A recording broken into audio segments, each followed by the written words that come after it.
7 things I want you to be on the lookout for when you're writing your personal statement draft. And the first comes down to getting started. Action over perfection. It's way too easy to have a blank page or a blank screen with the cursor blinking and not knowing what to do. Obviously, it's hard to talk about yourself when most writing that you do isn't really about you. It's easy to get into that deer in headlights situation where you're just frozen and you're not able to get started. So I want to encourage you, put that aside, free write, just stream of consciousness, let it flow, do it fast, bad, and wrong. Just get started, put something down. You could delete it all afterwards, but take 20 minutes, 30 minutes, even just 5 minutes, and just start writing something about maybe why you want to go to law school or a statement, a story you want to share. Just get it out there. You can always edit and revise and iterate going forward, but it does not have to be perfect. The first draft won't be perfect. The third draft won't be perfect. And the 10th draft also won't be perfect. Writing is never done. It's never perfect. It's never finished. It's just simply good enough to a point where it's time to move on. So don't be afraid to put something out there. We can always review drafts in sessions like this and make edits for going forward, but you got to at least have something to work with rather than simply having a blank screen or a blank page. Secondly is personal versus professional. I think a lot of folks there's a missed opportunity when it comes to your personal statements where you don't take advantage of that chance to share something personal about yourself. Rather, people just laundry list their resumes rather than sharing something deep about themselves that only they could share.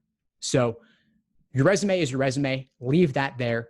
Use the personal statement to go deeper. Share something personal about yourself, something that they couldn't get elsewhere. And using the first person like I, me, my, mine, all of that is totally fine. This is a personal statement. Don't feel the need to be overly professional or overly objective. This is you that we're talking about is a personal statement, not a professional statement of purpose. So you can get personal and you should. Another distinction is one thing versus everything. And I've discussed this with a few of you already. One thing and go deep, not trying to cover everything on the surface level. You've got about 2 pages double spaced. You can't summarize your entire life in those 2 pages, so don't try to. If you've got 10 different things you want to share, that's great. You're not going to have space to share all 10, unfortunately. You can summarize them in your resume, but your personal statement should cover one of those in depth. Then maybe you can cover another one in a diversity statement, another one in an optional essay. Maybe other stories will come through in your letters of rec, but you can't cover everything in the personal statement. And if you try to cover it all, you're going to end up not saying very much at all, and it won't be as compelling in the end. Another distinction is self versus others. Talk about yourself. It should be focused on you.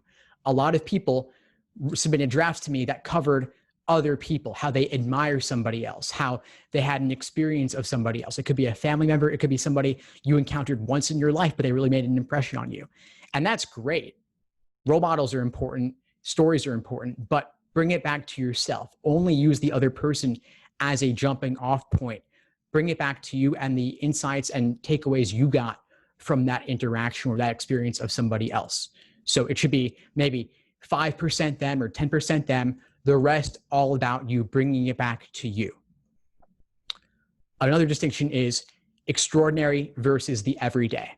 A lot of people are afraid to offend. They're afraid to get personal. They end up being boring. Don't be vanilla about this. Think rainbows and unicorns. You want to be unique. You want to show what a special, unique individual you are. You want to stand out. And that runs the risk of being polarizing sometimes. So it is a fine line. But again, I find 2 people err on the side of being bland over being outstanding. So you want to go from the perspective of most people think X about me, but actually Y. So for example, if I were to write one, I might talk about how most people think that when you're a minor internet celebrity focused on the LSAT, you've got tons of adulation all the time. You're feeling great all the time. You've got thousands of followers and you're basking in all of that. Maybe you think that, I don't know. But I would have thought that having 5,000 followers or whatever would make a big difference. It turns out that the more successful you become, the more lonely you get sometimes because it's just numbers on a screen. It's not real interactions. And so I could write a statement simply about that, what most people don't know about me. I could go in that direction. I could talk about being suspended from college for a few years. I could talk about how most people would think an LSAT instructor is totally logical, but in reality, I've gotten into a lot of woo-woo stuff that most people would think is crazy. That's the stuff underneath the surface. It's personal, and you wouldn't expect it, so it stands out for that reason. And if you want to go more in that direction, I have these forums I've been running every couple of weeks or so where we share stuff like this that's underneath the surface. And if you talk about that in a setting like that, it could actually help you bring out your personal statement topic when you wouldn't have thought to talk about that otherwise, or even felt safe talking about that otherwise. And so I would encourage you, come to the forum sessions. I'm running one the end of this month, and that could be a good place for you to unpack more of the personal and get deeper underneath the surface. Another distinction is past versus future. A lot of people talk about what they will do, tying it back to why law school in particular, when in reality, that's all theoretical. It hasn't happened yet. And so all the promises you can make about your future career success don't mean a whole lot if you don't have the experience to back it up. And of course, your goals may change over time in law school. So I would suggest that you don't focus on the future. You don't focus on why law school. You can mention it, but what's going to be a lot more real to them is what you've done up to this point.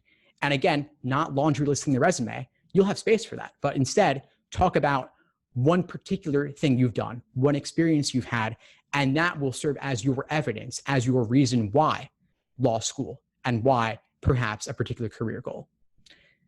And finally, anti-fragile versus fragile. Anti-fragility versus fragility. Don't excuse things that have happened to you. Simply explain. This should not be a pity party. Don't try to justify everything. It comes off as weak. It comes off as complaints. Turn your weaknesses and failures into strengths. Show what you've learned from the experiences and end on a positive note. It's okay that bad things happen to you if they did, and you can mention that, but show the post-traumatic growth that comes out of that experience. Don't leave it on a sour note or blaming others, because that just leaves a bad taste in people's mouths, and you want them to walk away feeling good about you. You want them to walk away liking you. Thanks for tuning into the show. Please subscribe if you haven't done so already to be notified of new episodes as I release them, and feel free to reach out if you need anything at all as you move forward with your prep. I'm happy to help however I can.